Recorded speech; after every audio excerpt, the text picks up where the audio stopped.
Aamir coat రాణి గారు ఇలా కింద పడిపోయారా? హూ.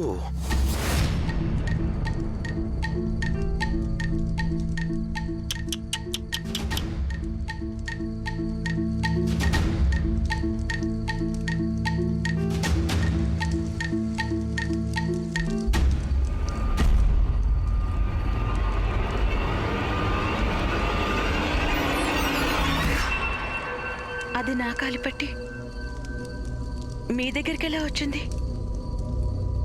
ఎక్కడైతే మీరు మీ పరువుని వదిలేశారో అక్కడే మీ పట్టిల్ని కూడా వదిలేశారు. కానీ ఇప్పుడు ఈ విషయాలతో మనకేం పని లేదు. రండి, లేవండి. ఈరోజు మీరు మమ్మల్ని సంతోషపెట్టండి.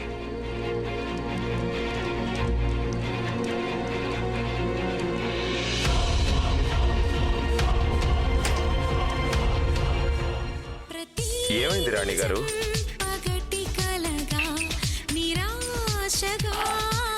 ఆడండి.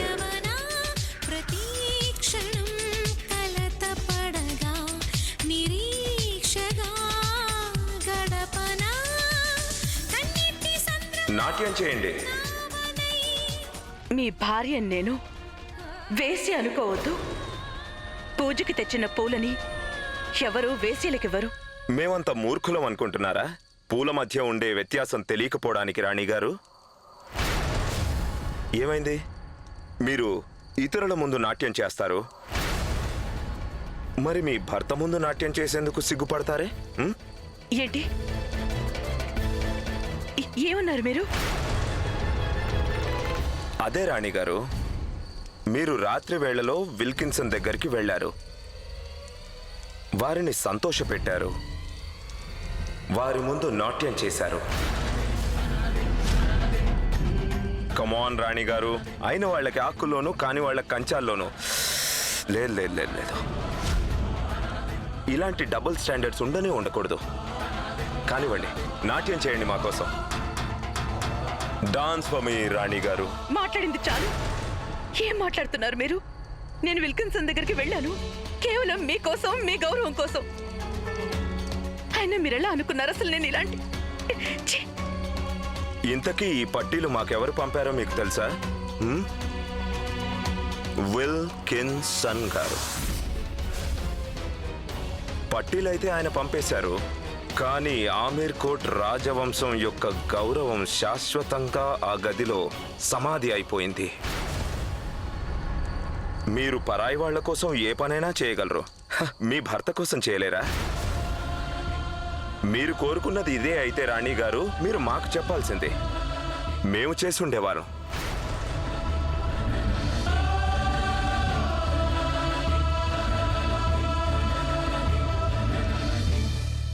అందరి ముందు నాట్యం చేయడం ఈ ఆమీర్ కోట్ కొత్త రాణి గారికి మోజు అయితే అలాగే కానివ్వండి.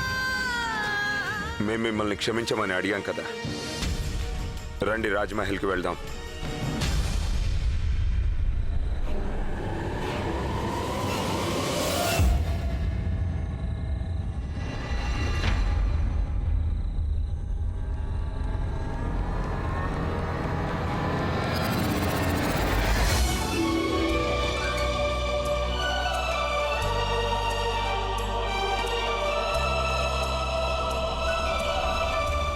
నిన్న మీరు నాకు పూర్తిగా మాట్లాడే అవకాశం ఇచ్చుంటే ఈరోజు మీరు ఇలా అవస్థలు పడేవారు కాదు.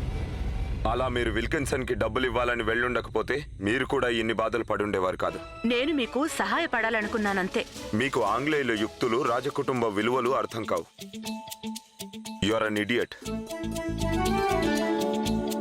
ఏమన్నారు? మీరు ఒట్టి మూర్ఖులు అంటున్నాం. మీరు చాలా తెలివైన వారు, అవునా? వారు పన్నెండు వల్ల మీరు చిక్కుకున్నారుగా.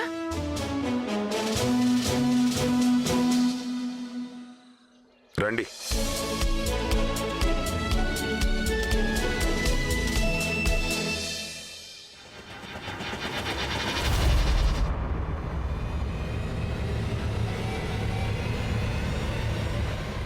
నువ్వు బాగా గురిపెట్టగలవు కదా? ఇంతవరకు ఎప్పుడూ తప్పలేదు. ఇంతవరకు మేము కూడా ఓడలేదు. గురి చూసి కొట్టు.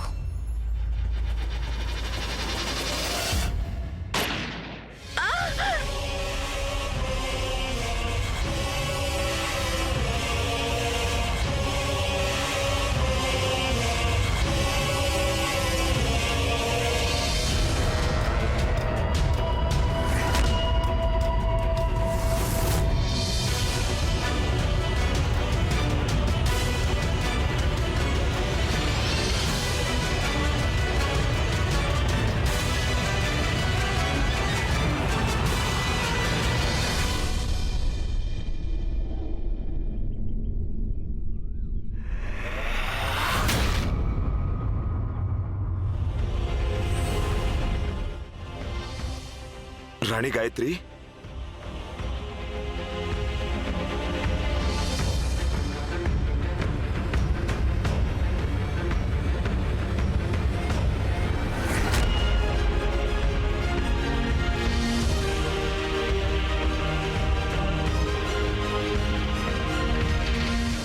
మీరేమంటున్నారు రాజమాత? మీరు రాణి గాయత్రీదేవిని తుపాకీతో కల్పించారా? అది గురి తప్పిందా? రాజమాత గురి ఎప్పుడు పొరపాటున కూడా తప్పదు యశోద. రాజమాత ఎక్కడనుకుంటే అక్కడే వారికి దెబ్బ తగిలింది.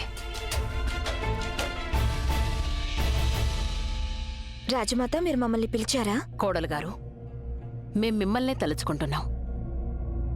మీరు చాలా కాలంగా మీ పుట్టింటికి వెళ్ళినట్టు లేదు. ఏ, మీకు మీ పుట్టింటి వారు గుర్తుకురారా? వస్తుంటారు. మీరు తయారవ్వండి. రాజమాత కూడా మీతో పాటు మీ పుట్టింటికి వస్తున్నారు. కానీ రాజమాత, మీరిలా ఉన్నట్టుండి. త్వరగా వెళ్ళండి చిన్నరాణి గారు, మనం బయలుదేరాలి. అలాగే.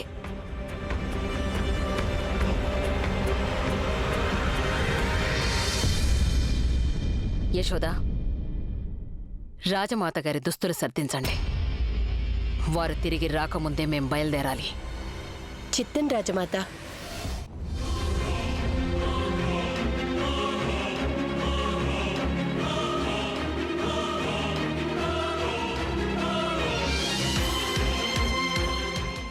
ఎవరక్కడ? డాక్టర్ని పిలుచుకురండి. రండి డాక్టర్ గారు. నమస్తే. మీ ఆజ్ఞ అయితే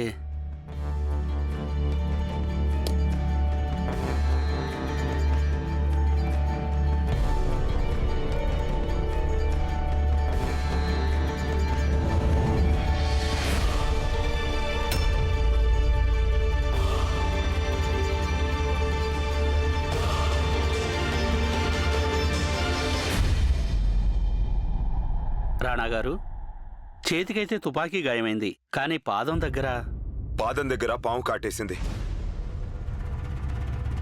కానీ మేము విషాన్ని తీసేశాం డాక్టర్. క్షమించండి రాణా గారు, కానీ పాదం మీద ఇన్ని గాయాలా? చూస్తుంటే రాణిగారు రణభూమి నుంచి వచ్చినట్టు అనిపిస్తుంది. అసలు ఇంతకీ ఏం జరిగింది? అదంతా మేము మీతో చెప్పలేం. మేం కోరేది ఒకటే, మీరేం చేస్తారో ఎలా చేస్తారో మాకు తెలీదు. కానీ రాణి గాయత్రిని ఎలాగైనా కాపాడాలి.